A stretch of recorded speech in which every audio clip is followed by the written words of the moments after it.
I just lived near Incheon Airport in the area, small motel. I was worried every day because I didn't know how can I, even if you have money but you don't have any job, you don't have any freedom, I was always afraid, knowing nobody, and even I couldn't speak Korean. Not prepared. I didn't think that something like that could happen to me. Never.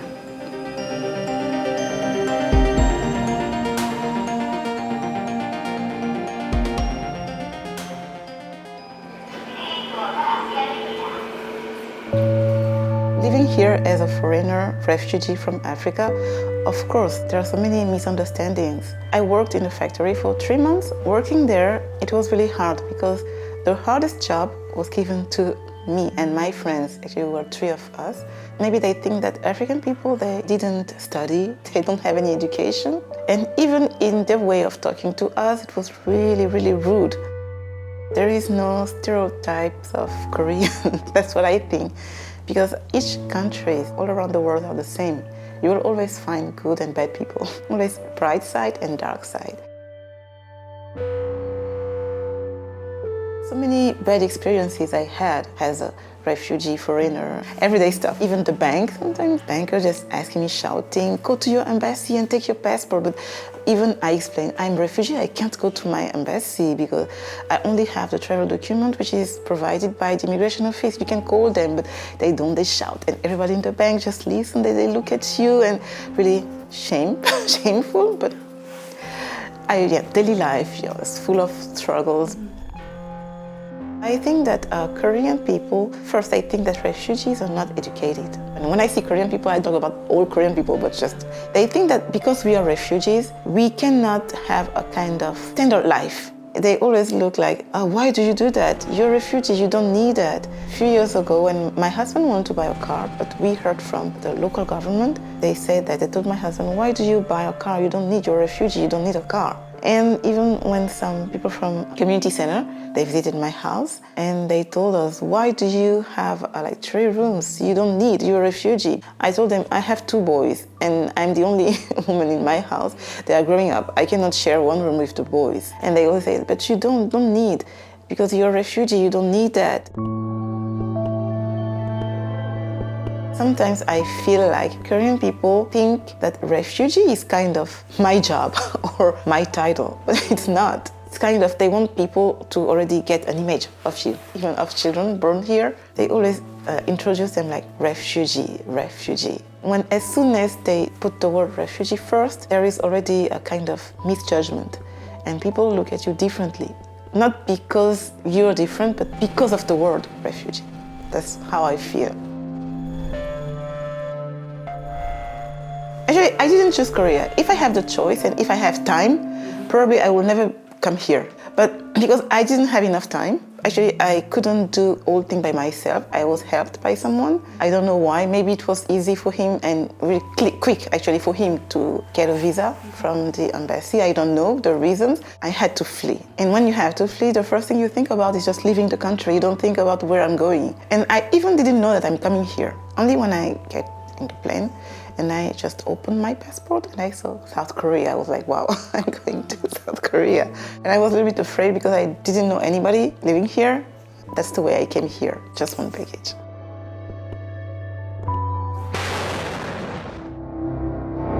In 2004, rebels from Rwanda, they came to east of Congo and they killed people in the villages. And the population, especially in Kinshasa first, the capital city, they were really angry.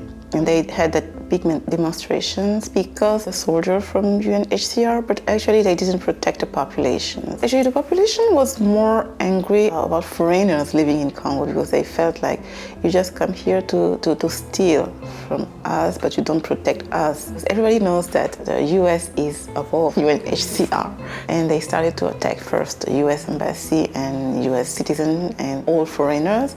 And because I was working for American embassy, so the government thought that I was a spy. And that's why I had to flee. And one of my manager helped me to escape. And that's how I came here, knowing nobody and done nothing. The thing I knew about Korea is that Korea is a poor country. That's what I knew, and didn't upgrade my knowledge about Korea.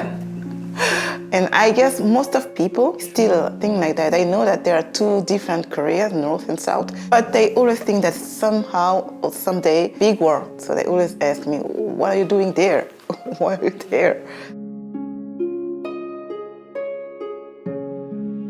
One day I met a Nigerian man. It was my first time to meet someone from black man. He told me that he knew some Congolese. If I want, he can bring me to Itaewon so I can meet them. That's the way he brought me to Itaewon the next Sunday. And we met the Congolese community. I just explained my problem to them and they guided me. They told me how to apply and where should I go, how to do. So I applied as soon as I arrived here in 2004. And I've been recognized in 2011, 7 years actually. I've met good people, but it could be different for other women. When they come here in Korea and they don't know anybody, many bad things can happen to them. Men, they can survive, they can try to fight in many ways, but for women, really difficult. When you don't have any place to live in and nobody to help you, nobody to talk to, you can be abused in many ways. Might be sexual ways or physical ways. There's so many kinds of abuse. That's the most sad thing about refugee women. I think the influence of my life is learning art, because I had so many feelings in me, but that I couldn't express. Through art, I just started to draw and explain my feelings through the drawings. After drawing, when I saw my work published or my work on t-shirt, I was so proud of myself first, and I was so happy because I thought, I'm from Africa, I'm a refugee, yeah, people might look down on me, but anyway, Koreans buy a t-shirt with my drawing, just wearing a piece of me. Now I'm working at Ecofam as a teacher. Now I can encourage other women to try something that they're good at. I think living here in Korea, we have to have self-confidence. That's the most important thing. Without self-confidence, it will be really difficult to survive. And by learning, I gain self-confidence. That's what I'm trying to tell other migrants living here, especially refugee women. Nothing is useless and nobody is useless. Whatever they are good at, they can do that in Korea. That's the way I try to encourage other people. 새해 복 많이 받으세요. 새해 복 많이 받으세요. 네.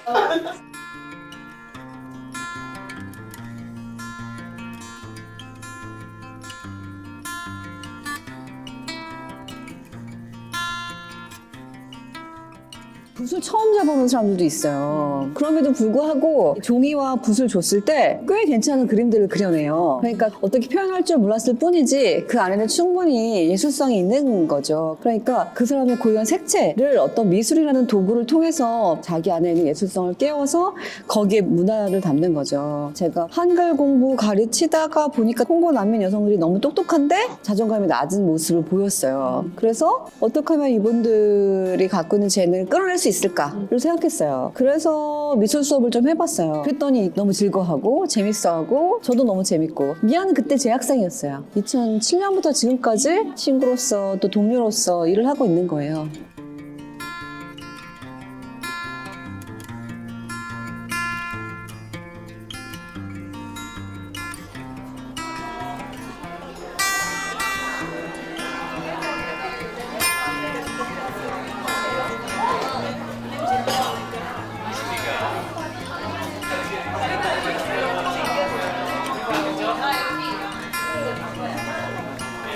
저는 에고에서 온리아라고 합니다.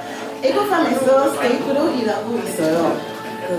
추운 날씨에도 이렇게 에고팜 연말 파티 트립 투 아프로랜드에 와주셔서 감사합니다. I came from Democratic Republic of Congo. Africa really have the pure nature, the beauty of creation that God made. Africa, my Africa, this bag that breaks under the weight of humiliation, that grows again patiently, obstinately, and eats fruit gradually acquires the bitter days of liberty, and that is Africa. I think that there is a misjudgment and misunderstanding about Africa. According to what is shown on TV, it's only the bad side, like people starving and dying and no house and nothing, just desert. People might think that they don't have anything good, they don't have anything special in Africa. But by sharing the culture, the music, they can see that we are also human and they can try to appreciate what we have.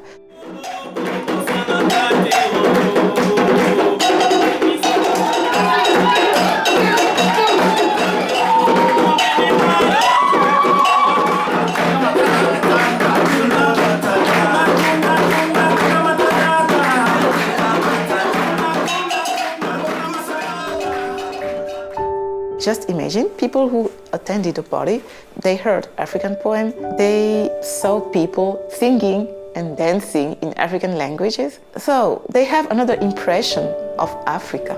When they will go back to their families and their workplace or anything, they will share. They'll say, I went to a party and the theme was all about Africa. We could listen to African music. It was really good, warm. They can describe even the different African who was there. I think it's a way of talking about Africa and making people discovering Africa. 가짜 난민 양산하는 난민법 폐지하라! 폐지하라! In the law, we have the same right as a Korean. That's the law, but never apply. Actually, I'm already adult and I can just survive to any situation. But the worst is about my kids. I heard many things. Young children in the park didn't want to play with my kids or calling them Kemul, telling to their mom, oh, 엄마 Kemulita. And they understand Korean and they said, 엄마, 우리 Kemul 아니에요. And, and I was shocked because the mom, she didn't even scold her child, take their arms and just leave. And it was really painful because the young children born here, in their head they're like Korean because they only know Korean culture, like 100%, and they don't understand why they should call them like that.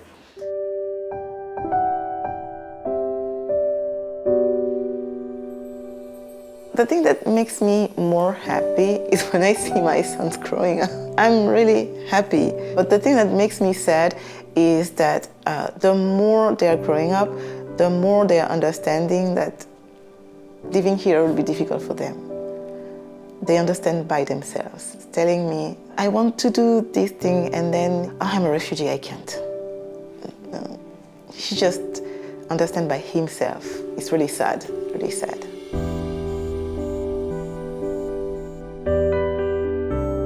I think as Christians and as human beings first, actually we have one mission, is to show love. Because Jesus loved us. He gave his life for us. I don't ask Korean people to give their life for refugees, no, but at least to show love. People are coming here not because they want to steal Korea, but because they don't have any other choice. I think each person has his own story. I always pray that Korea always be a good country, not only for foreigners or refugees, but for Koreans themselves. Refugees coming here, Korean people need to encourage them, not showing their hatred. The Korean society, especially churches, they have to show them more love by accepting them, understanding, and respect. I think it's the basic, just human to human, because we are all human beings.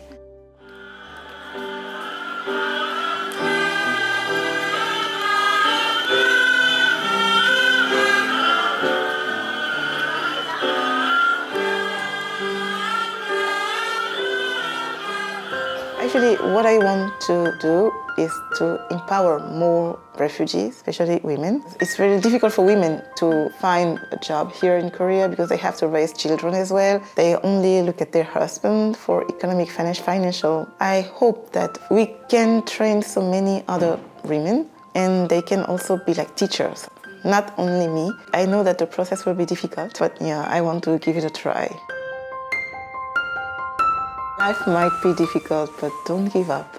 I know life is difficult everywhere, not only in Korea, but everywhere. But as a woman, in Africa we have a kind of old saying, When you educate men, you educate just one man. But when you educate a woman, you educate a nation. It means that women are also powerful. Now, they might be depressed because of any reason, but never lose hope. Never. And always try to do something. Do something.